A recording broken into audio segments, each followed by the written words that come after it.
Hey guys, welcome to Canadian Basuri. During my video, I decided that I'm going to make a special episode just so that I can explain to a lot of viewers important questions that you might have before you travel or on your way. So I have a list of FAQs. If I missed anything, put it in comment box, and hopefully I can answer that for you as well. Simple answer: anytime. If you are a winter enthusiast who enjoys skiing, chilly temperatures and snow, then perfect time is winter time, anywhere between November to let's say March. And is Switzerland busy during those times? No, but skiing is very prominent sport. When I visited Switzerland, and everything that I saw, everybody was skiing to everywhere practically. When you went to Lauterbrunnen all the way up to Jungfrau Joch, you could see people just skiing down the slopes. So a lot of fun in that sense too. Still a lot of activities to do. A little cold, but because of the mountains, it's not extremely cold, but it can actually snow quite a lot.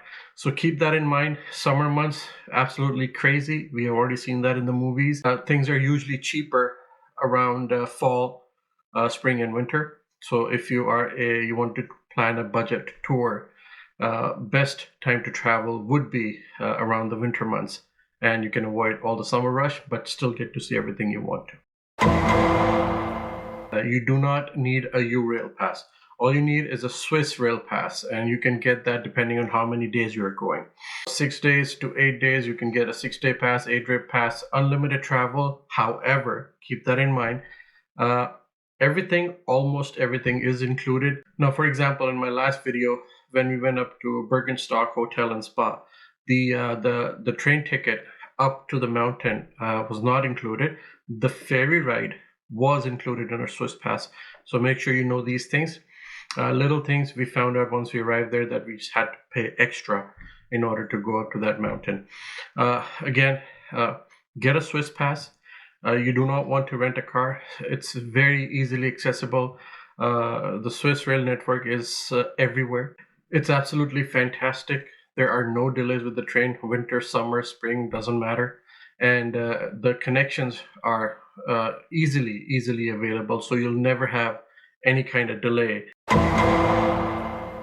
You do not want to rent a car. No, that's the last thing you would want to do, because parking is an issue. Switzerland, like most European countries, is a small landlocked country, so parking is a problem. It's a historic country, so a lot of places to see. The roads are not as big as you would probably find in Canada or USA. So just keep that in mind. Swiss Rail network is perfect. You'll spend some money on the Swiss Rail pass, but it is all worth it. In terms of seating, there's not much of a difference. It's the same. But one thing that really helped me is I myself got a second class ticket. Storage space in second class was very limited. So we had about 6 bags. So we had a lot of problems just trying to push the bag in, find a spot to put the bags, and just keep them safe. You have the option of upgrading your second class pass and to first class on certain rides. So you don't have to go all aboard. You can pick it for certain routes. So let's say if you're traveling from or to the airport, I would recommend is get a second class ticket, upgrade that to a first class, because then you'll be able to find a lot of space for your luggage, and you'll thank me later on that. So please, if you have a lot of luggage when you're coming to Switzerland, upgrade yourself. Don't buy a first class pass. You don't need that.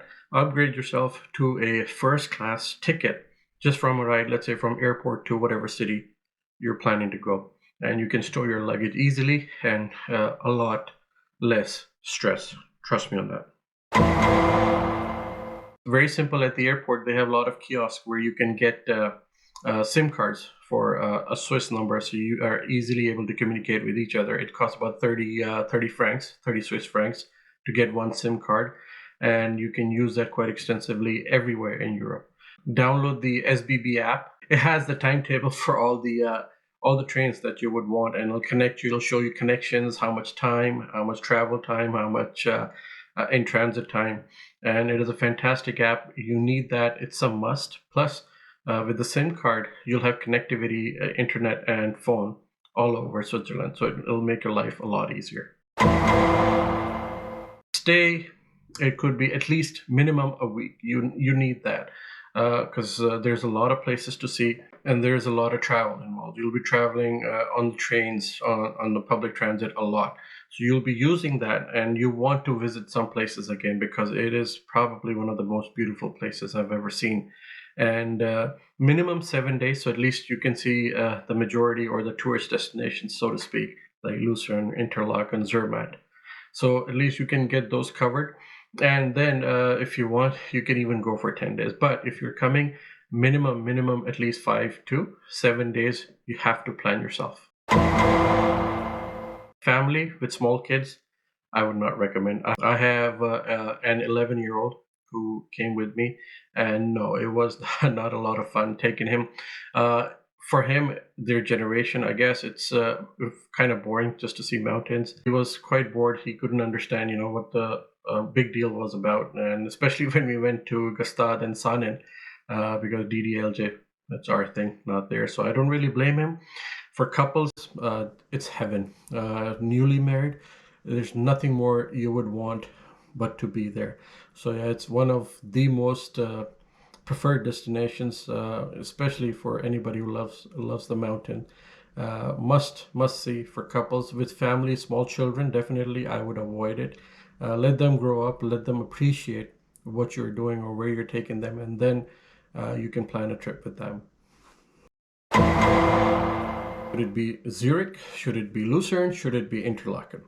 Again, interesting question. Now, even I read a lot of reviews about that. Some people said if you want to be in the city, pick Lucerne. If not, then Interlaken.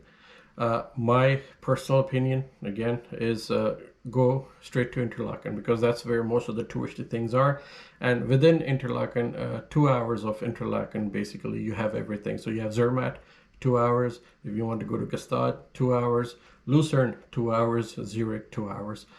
So Interlaken, make that a base. It's not very happening in terms of nightlife and all. It quiets down, especially in wintertime after 7 or after it gets dark. And summertime, I don't know because I've not been there in summer, but I'm pretty sure it's quite busy there during that time. But that being said, Interlaken is my recommended base because then I have easy access to pretty much all of Switzerland. A lot of Indian restaurants, a lot of food, vegetarian options as well that you can have. So don't worry about that. The water is, again, you can drink right from the tap. Switzerland has one of the most cleanest waters. So you don't have to worry about from, tap water or bottled water. Just, take a glass and open tap water. You can drink right through it. I did that and, here I am. I'm still alive.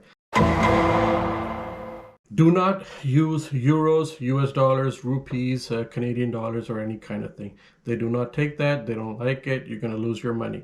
Use Swiss francs. That is the best mode of payment.